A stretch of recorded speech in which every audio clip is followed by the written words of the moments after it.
আমার বন্ধু, বাপ মা এত ভালোবাসে, আর মরার টেনশনে আর মরায় ডাকে। এই বেডে, এই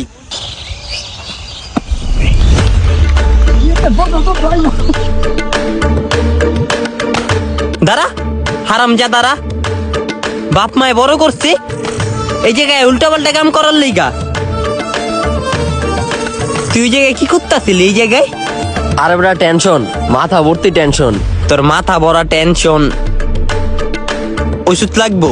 তুই আমার কি ওষুধ দিবি? ডাক্তার দেখাইছি, ডাক্তার দোকান তো ওষুধ নিছি, কবিরাজ থেকে ওষুধ নিছি, তারপরও তো আমার টেনশন দূর করতে পারি নাই। আছে, আমার কাছে ওষুধ আছে। তুই যে এইগুলোতে আসস, এইগুলোতে আসক্ত হয়ে আসস, এতে কি টেনশন দূর হয়? একবারে তো দূর হয় না, কিন্তু সাময়িক সময়ের জন্য মুক্তি পাই, সাময়িক সময়ের জন্য দূর হয়। তুই কি চাস এই টেনশন সাময়িক সময়ের জন্য নয়, পুরাপুরি সময়ের জন্য দূর করতে? হয়, এটা তো অবশ্যই চাই। এটার লেগে তো কত রাস্তা বাইসা নিলাম, কত কিছু করলাম। তাইলে 5 ওয়াক্ত নামাজ পড়। তোর কি টেনশন?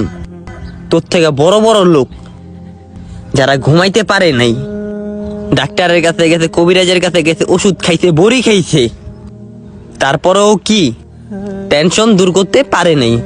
শেষমেশ কি তারা বাইসা নিতে 5 ওয়াক্ত নামাজ, 5 ওয়াক্ত নামাজ। হ্যাঁ, এখন টেনশন তো তাদের ধারে কাছেও আসে না, তাদেরকে ছুঁইতেও পারে না, তাদের ধারেও আইতে ভয় পায় টেনশনে।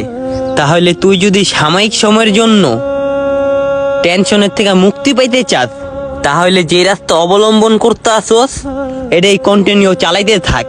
আর যদি চাস চিরস্থায়ী টেনশনের থেকে মুক্তি পাইতে, তাহলে 5 ওয়াক্ত নামাজ ঘুরা নে। আল্লাহর রহমতে টেনশনও দূর হয়ে যাব, চিন্তাও দূর হয়ে যাব, তুই চিরতরে মুক্তি পেয়ে যাবি। না না, চিরতরে মুক্তি চাই, সাময়িক সময়ের জন্য না। কোনো প্রকার নেশা আপনাকে সুখ এনে দিতে পারবে না, আপনাকে প্রশান্তি এনে দিতে পারবে না, আপনার দুঃখ দূর করে দিতে পারবে না। এটা একমাত্রই পারবে 5 ওয়াক্ত নামাজ।